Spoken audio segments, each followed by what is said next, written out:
नमस्कार। प्रभा साक्षी news network पर आप सभी का स्वागत है। भारतीय पुरातत्व सर्वेक्षण यानी एएसआई ने विवादित भोजशाला कमाल मौला मस्जिद परिसर के वैज्ञानिक सर्वेक्षण की अपनी रिपोर्ट मध्य प्रदेश उच्च न्यायालय की इंदौर पीठ को सौंप दी है।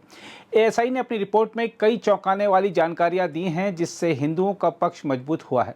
हम आपको बता दें कि भोजशाला को हिंदू समुदाय देवी सरस्वती का मंदिर मानता है, जबकि मुस्लिम पक्ष 11वीं सदी के इस स्मारक को कमाल मौला मस्जिद बताता है।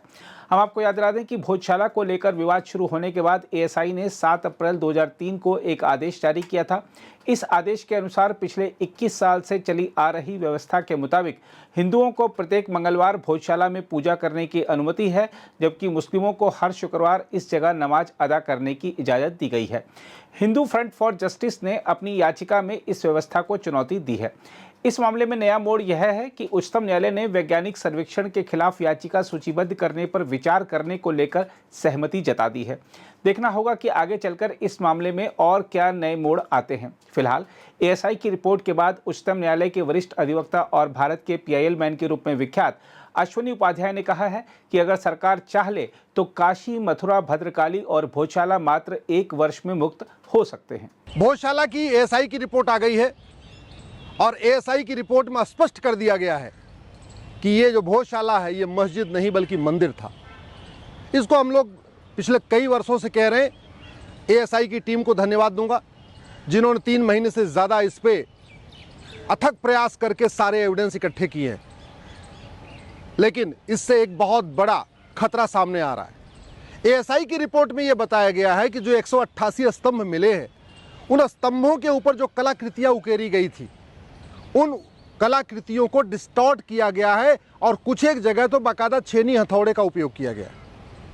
एएसआई की रिपोर्ट में यह भी कहा गया है कि जहां स्वास्तिक का निशान था, जहां ओम का निशान था, जहां हाथी बना हुआ था, जहां पे घोड़ा बना हुआ था, उनको डिस्टॉर्ट किया गया है, उनको तोड़ने का प्रयास किया गया, उनको मिटाने का प्रयास किया गया। एएसआई की रिपोर्ट में कहा गया है ब्रह्मा जी की मूर्ति है, गणेश जी की मूर्ति है और जो देवी देवताओं की मूर्तियां जहां जहां बनी हुई थी उनको भी डिस्टॉर्ट करने का प्रयास किया गया है।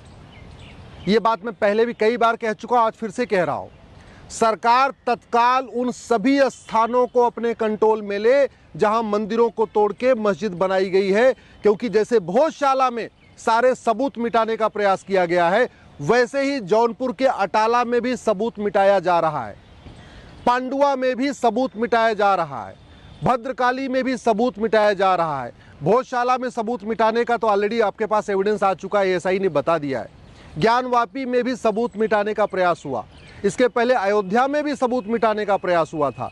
तो भारत में जहां जहां मंदिरों को तोड़ के मस्जिद बनाई गई है, अब वहां के लोग जो वहां जिनका कब्जा अवैध, उनको लगता है कल को एएसआई की जांच हो जाएगी, मामला कोर्ट में जाएगा, तो एक काम करो, सबसे पहले इनके एविडेंस मिटा दो। वहाँ पे लगातार या तो वाइट वॉश किया जा रहा है, पत्थरों को तोड़ा जा रहा है, जो देवी देवताओं की मूर्तियाँ उनको हटाया जा रहा है, जो ओम के निशान होते हैं, स्वास्तिक के निशान होते हैं और जो हिंदू संस्कृति में और जितने भी निशान होते हैं, सबको डिस्ट्रॉय किया जा रहा है, ख़त्म किया जा रहा है। इसलिए तत्काल, चाहे वो जौनपुर का अटाला है या भद्रकाली है, भोजशाला है या भारत में ऐसे जितने भी स्थान हैं, उनको तत्काल सरकार अपने संरक्षण में ले ले और वहाँ से जो नमाज वगैरह चल रही है उसको बंद करने की ज़रूरत है। दूसरा, अंग्रेजी जो क्रिमिनल लॉ थे वो ख़त्म हो गए, तो अब जो क्रिमिनल केस हैं वो तो जल्दी जल्दी सुनवाई पे आएंगे, लेकिन सिविल केस यानी ज़मीन का केस या इस तरीके से जो मंदिर का विवाद है, मठ का विवाद है, इसमें कोई जल्दीबाजी नहीं होगी। क्यों? क्योंकि सिविल प्रोसीजर कोड 1908 वाला आज भी चल रहा है। इंडियन पिनल कोड बदल गया, क्रिमिनल प्रोसीजर कोड बदल गया, एविडेंस एक्ट तो बदल गया, लेकिन सिविल प्रोसीजर कोड जिससे ये मठ मंदिर का पूरा विवाद चलेगा, उसी से डिसाइड होगा, वो 1908 वाला ही चल रहा है। इसलिए मेरा सरकार से ये भी निवेदन है, तत्काल 1908 का सिविल प्रोसीजर कोड भी बदलें, उसमें भी इलेक्ट्रॉनिक एविडेंस को शामिल करें। और इससे भी ज़्यादा ज़रूरी है कि झूठी गवाही और झूठे हलफनामा को गंभीर अपराध घोषित करें। ये मुकदमा लंबा इसलिए चलेगा क्योंकि इसमें झूठी गवाहियां होंगी। जानते हुए, जो जानते हैं कि भोजशाला मंदिर पहले मंदिर था, जौनपुर में अटाला पहले मंदिर था, भद्रकाली अहमदाबाद में भद्रकाली पहले मंदिर था, या विदिशा का जो मंदिर है वो भी पहले मंदिर था, या आपके पांडुआ में पहले मंदिर था, सबको पता है। जिन लोगों ने अवैध कब्जा किया हुआ है और वहाँ पे नमाज पढ़ रहे हैं, उनको पता है कि ये पहले मंदिर था, इसको तोड़ा गया है, क्योंकि तोड़ने वालों ने खुद ही कहीं न कहीं लिखवाया हुआ है कि हाँ हमने तोड़वाया। इसके बावजूद जब मुकदमा चलेगा तो झूठी गवाही होगी, झूठा हलफनामा होगा, झूठे एविडेंस दिए जाएंगे, झूठे तर्क दिए जाएंगे। और वो क्यों दिए जाएंगे? क्योंकि झूठ बोलना गंभीर अपराध नहीं है। तो अगर हम चाहते हैं कि ये मुकदमे जल्दी जल्दी डिसाइड हों, और वो जल्दी डिसाइड करना इसलिए ज़रूरी है कि जल्दी शांति आ जाए। जब तक ये मुकदमा चलेगा district court, high court, supreme court में, तब तक शांति नहीं आएगी। मीडिया डिबेट होगी, रोज चर्चा होती रहेगी, तो कम्युनिटीज़ के बीच में अशांति फैली रहेगी। शांति आने का एक ही तरीका है, सबसे पहले जितने भी पूरे देश भर के इस तरीके के विवादित स्थान है, सरकार उनको कंट्रोल में कर ले। एक साथ सभी जगहों पे एएसआई का सर्वे करा के सारे एविडेंस इकट्ठा कर ले, क्योंकि पहले जितने बर्बाद हो गए, चलो वो तो बर्बाद हो गए, कम से कम जो बचे हुए प्रमाण हैं मंदिर के वो न बर्बाद हो पाए, इसलिए फटाफट सभी स्थानों का एएसआई का जांच कराना जरूरी है। तीसरा, 1908 का सिविल प्रोसीजर कोड बदलना जरूरी है। चौथा, झूठी गवाही, झूठा हलफनामा को गंभीर अपराध घोषित करना है, जिससे लोग झूठी गवाही न दें, झूठा हलफनामा दें। और पांचवा सबसे इंपॉर्टेंट है, नार्को पॉलीग्राफ ब्रेन मैपिंग भी अनिवार्य करना ज़रूरी है। आप जहाँ जहाँ अवैध कब्जा किया है, वहाँ पे जिन लोगों ने कब्जा किया उनको पकड़ के उनका narco polygraph brain mapping test कर लीजिए। वो खुद ही बता देंगे कि नहीं नहीं हमने कब्जा किया हुआ है, ये तो पहले तोड़ा गया था, मुगलों के समय में तोड़ा गया था। लेकिन वैसे सच नहीं बोलेंगे। अब वो झूठ बोलते रहेंगे कोर्ट में और झूठी गवाही देते रहेंगे, झूठा हलफनामा देते रहेंगे, फिर तो मुकदमा लंबा चलेगा। और पांचवा सबसे इंपॉर्टेंट है, भारत में जस्टिस विद इन ईयर लागू किया जाए। जब तक सभी और क्षेत्रों में लागू हो रहा है चाहे नहीं हो रहा है, कम से कम जहाँ जहाँ ये मठ मंदिर के विवाद हैं, चाहे जौनपुर का अटाला है या भोजशाला है या भद्रकाली का है या पांडुआ का है, जहाँ जहाँ ऐसे केस चल रहे हैं, उनके लिए स्पेशल कोर्ट बनाना पड़ेगा। स्पेशल कोर्ट बना के ये कहना पड़ेगा आप इन विवादों का समाधान 1 साल में करिए। इसका मतलब ये हुआ, अगर 1 साल में भोजशाला का विवाद डिस्ट्रिक्ट कोर्ट से डिसाइड हो जाए, 1 साल में हाई कोर्ट से डिसाइड हो जाए, 1 साल में सुप्रीम कोर्ट में डिसाइड हो जाए, तो अगले 3 साल के अंदर इस विवाद का अंतिम जो है डिसीजन आ जाएगा। और जब फाइनली सुप्रीम कोर्ट से डिसाइड हो जाएगा तो शांति आ जाएगी। नहीं तो जितनी बार तारीख पड़ेगी उतनी चर्चा होती रहेगी, उतने बार बार गवाहों के बयान होंगे, मीडिया में भी चर्चा होगी, इससे अशांति फैलेगी। शांति लाने का एक ही तरीका है, कानूनों को बदला जाए। सभी अंग्रेजी कानूनों को 1908 के सिविल प्रोसीजर कोड के अलावा जितने भी अंग्रेजी कानून हैं सबको बदल दिया जाए। नार्को पॉलीग्राफ ब्रेन मैपिंग अनिवार्य कर दिया जाए, झूठ को गंभीर अपराध घोषित कर दिया जाए, और स्पेशल कोर्ट बना के सारे मुकदमों का फैसला 1 साल में कराया जाए।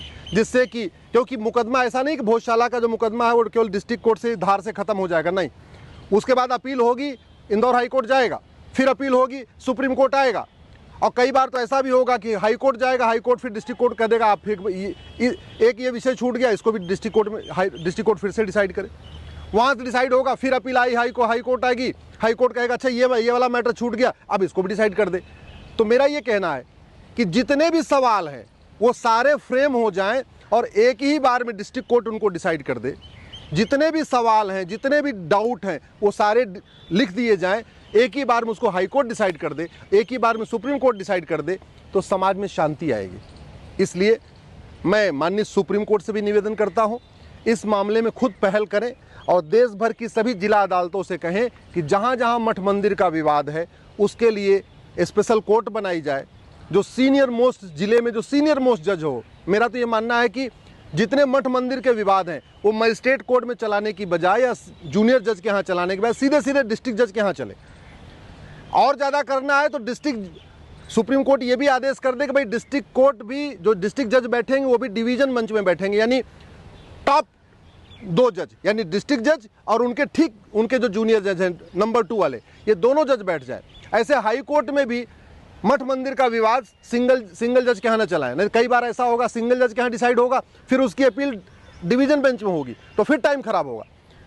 हाई कोर्ट में भी मठ मंदिर का विवाद सीधे सीधे डिवीजन बेंच सुने, जिससे दोबारा वहाँ अपील करने का मौका ही न रहे। और सुप्रीम कोर्ट में भी 2 जज सुने या 3 जज सुने, जो भी डिसाइड कर ले, लेकिन 1 साल के अंदर मुकदमे का फैसला करें। इसके अलावा जो सबसे इंपॉर्टेंट है, अब समय आ गया है भारत में एक भारतीय धरोहर संहिता बनाई जाए, यूनिफॉर्म हेरिटेज कोड बनाया जाए। कॉन्स्टिट्यूशन के लिखा भी, डायरेक्टिव प्रिंसिपल में लिखा भी है कि जितनी हमारी हेरिटेज हैं, जो हमारी धरोहरें हैं, उनको संरक्षित करना, उनको प्रोटेक्ट करना, ये सरकार की ड्यूटी है। दुर्भाग्यवश उस पर कभी न तो संसद में चर्चा होती है, न सुप्रीम कोर्ट में चर्चा होती है। जो हमारे ये भोजशाला है, जो हमारा अटाला है, जो मेरा भद्रकाली है, या हमारा ज्ञानवापी है, या पांडुआ है, ये हमारी सांस्कृतिक धरोहर है, ये हमारी धार्मिक धरोहर है, ये हमारी ऐतिहासिक धरोहर है। इन धरोहरों को संरक्षित करना सरकार की ड्यूटी है, लेकिन वो पूरे देश में अलग अलग सरकारें हैं, तो उसका समाधान एक ही है कि एक भारतीय धरोहर संहिता बनाई जाए, तब विवादों का समाधान जल्दी जल्दी होगा। भारतीय धरोहर संहिता हो, जस्टिस विद इन ईयर हो, झूठ गंभीर अपराध हो, हर जिले में स्पेशल कोर्ट बने, हाई कोर्ट में भी स्पेशल कोर्ट बने, एक साल के अंदर डिसाइड हो, यही अस्थायी समाधान है। नहीं तो 50-50 साल चलेगा। पहले भोजशाला का मुकदमा 10-20 साल चलेगा, फिर ज्ञानवापी के 10-20 साल चलेगा, फिर पता चला कि भद्रकाली का चलेगा, फिर पांडुआ का चलेगा, फिर अटाला का चलेगा, तो मुकदमे कभी खत्म नहीं होंगे। एक साथ इसी वर्ष सभी मुकदमे शुरू कर दिया जाए, एक साथ इसी वर्ष सभी जगह की जांच, एएसआई की जांच करा लिया जाए, कार्बन डेटिंग करा लिया जाए, सारे एविडेंस इकट्ठे कर लिए जाए, और जब तक मुकदमा डिसाइड नहीं हो जाता है तब तक वहाँ पे दोनों पक्षों में किसी को भी वहाँ जाने की अनुमति न दिया जाए। पूरी तरीके से वहाँ पे सरकार कंट्रोल कर ले। अगर आप भी लेना चाहते हैं देश दुनिया की तमाम जानकारी, तो आज ही सब्सक्राइब करें हमारे चैनल को। साथ ही नीचे दिए बेल आइकन को जरूर दबाएं ताकि हर अपडेट आप तक पहुंच सके।